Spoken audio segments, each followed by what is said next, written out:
Hi everyone, it's Peter Schiff. It is Monday, March 28th, 2011. Well, unfortunately, we had some technical difficulties today at SchiffRadio.com. We had to play a best of episode.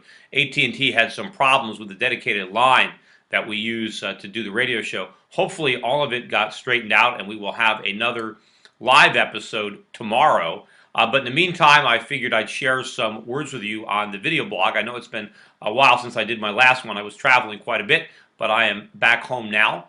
Anyway, I want to talk first about the economic data that we got out today on personal income and spending for the month of February. Now, the good news, at least the way the media spins it, is that personal spending was up. It was up 0.7%. That's actually more than I think the 0.4% that had been the consensus forecast. Well, why is it good news that Americans spent more money, especially since a lot of us are broke? A lot of Americans have lost all their home equity. Many of us are unemployed or are potentially in danger of losing a job. A lot of Americans have a lot of credit card debt, auto loans, mortgage debt, student loans. What we really lack in this country is savings. So the fact that we spent more money, I think it's hardly something that we should celebrate, especially when you look at the numbers that the reason we spent more money was because the savings rate dropped rather sharply because incomes for the month of February only rose by, I think it was 0.3%. So the additional spending came because we reduced our savings rather than that we increased our incomes.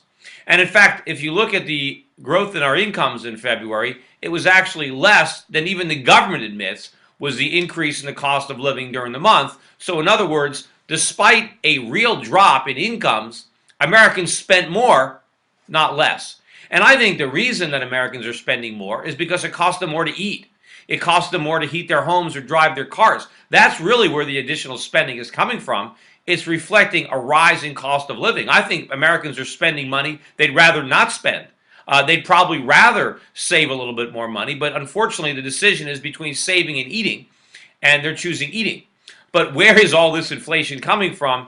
It is coming from the Federal Reserve, and even if you look at the numbers that they reported today, you can see an acceleration in even the rates of increase in the cost of living that the government reports. And I think that rate of increase is going to accelerate, particularly if you think about what the Federal Reserve is doing. And along those lines, when they reported the personal income expenditure numbers on CNBC today, I happened to be watching it, and there was an exchange between Stephen Leisman, who is the chief economist at CNBC, and Rick Santelli, who I like, who has been twice now a guest on the Schiff radio show. But when they reported the numbers, there was an exchange, as often there is, between Rick Santelli and Steve Leisman. And Steve Leisman actually started to make fun of people who believe that the U.S. government is going to have difficulty paying its bills, that we face some kind of a sovereign debt crisis or credit crisis because our debts are too large and we can't pay them. And Steve Leisman said, well, that just reflects a complete lack of understanding on the people who are making these arguments, because of course we can pay our bills, we can print money, we have a printing press, we'll print the money, no problem, nothing to worry about. Well, Steve, that is exactly what we're worried about. The fact of the matter is, I know that the government has a printing press, and I'm counting on them using it. That's the problem. I think that not paying is better than printing. I think creating inflation to pay your bills is worse than admitting that you can't pay them and restructuring your debt. That is the real worry. And as people around the world tune into CNBC and they start to be reminded of this attitude that, hey, who cares how much money we borrow because we can always print money to pay it back. That is going to send shivers through American creditors who own dollars, who are not going to be heartened by the idea that they're going to get paid back with monopoly money, because that's what happens when you pay your bills with a printing press. And the fact that the chief economist on CNBC thinks this is a good thing, is happy about it, just shows you how poor the understanding is in the mainstream media of inflation and debt and the problems to an economy from a Federal Reserve monetizing debt. Now, I really wanted to talk a little bit about today was about the 60 Minutes episode that was on last night. If you missed it, you can see it on the internet. but 60 Minutes did a report on American companies moving offshore to lower their tax burden. And this is very timely for me, because one of the reasons I was away last week is because I was away in the Caribbean, where I am setting up an offshore entity to do business with international customers. Now, I would much rather expand my domestic business and service my global clientele through my American company, but I'm not doing that for a number of reasons. One of them is taxes. Yes, I'm going to have much lower taxes by earning money abroad, but lower taxes for me is actually the icing on the cake. The cake is all the regulatory costs that I escape by running my foreign investment business and brokerage firm from offshore rather than running it from the United States. It's certainly inconvenient for me to have to travel out of the country and set up office space and hire people out of the country. I'd rather use my existing business in America, but what I save in regulatory burdens and taxes more than makes up for it. Plus, all the regulations take a lot of the fun out of the business. And, you got to enjoy what you do. And I think I'm going to enjoy the business a lot more doing it offshore. But I'm not alone. I mean, in fact, I'm pretty late to the party of outsourcing, because this 60-minute report was all about that. And if you watch the report, it's like the government is missing this huge pot of money that they should be tapping into. And, one of the things that made me mad about the report is they kept focusing on the fact that we have a 35% corporate tax rate in the United States. It's actually a lot higher than that. I'm in Connecticut. The corporate tax rate in Connecticut is 7.5%. I earn a lot of income in California. I'm paying, I think, 9%, 8.9% in California. The state of Illinois has a 9.5% corporate income tax. So most American corporations aren't paying a 35% tax, those of us that are paying taxes. It's more like 42, 43, 44%.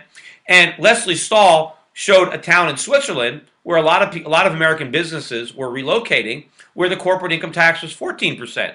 And they said, well, 14% is a lot lower than 35%, which is true, but it's even lower when you compare it to the real corporate tax rate here of 42, 43%, depending on what state you happen to be generating your revenue in. And, I thought one of the most interesting aspects of it is that 60 Minutes, instead of questioning the idiocy of having these high corporate tax rates, corporate taxes should be zero. That's the best rate, because then, corporations can reinvest, can grow their earnings, because ultimately the corporations are going to pay out their earnings in salaries or before their earnings, and the individuals will pay taxes on their salaries, and what's left over, they pay in dividends, and people will pay taxes there. But if the corporation retains the earnings and just invests in expanding the business, why tax them?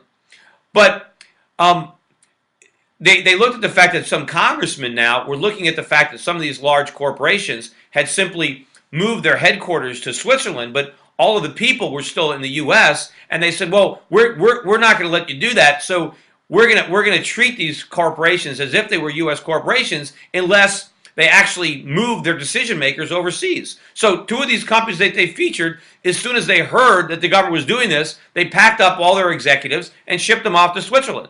So now, not only is the U.S. government going to lose revenue on the corporation, but now some of the employees are now moving to Switzerland as well. We are chasing our businesses and our companies out of the country because there are other countries where they're allowed to keep more of what they earn, and it puts them at a competitive advantage. One of the reasons that I want to locate my international brokerage firm outside of America is so I can be competitive with all the other brokerage firms that if I had to run my business from America, I wouldn't be. All the paperwork, all the forms, all the oversight would run my costs through the roof. I would have to charge too much. I wouldn't be competitive. And of course, I want to grow the business. I want to expand it rapidly. I want to open a lot of new offices.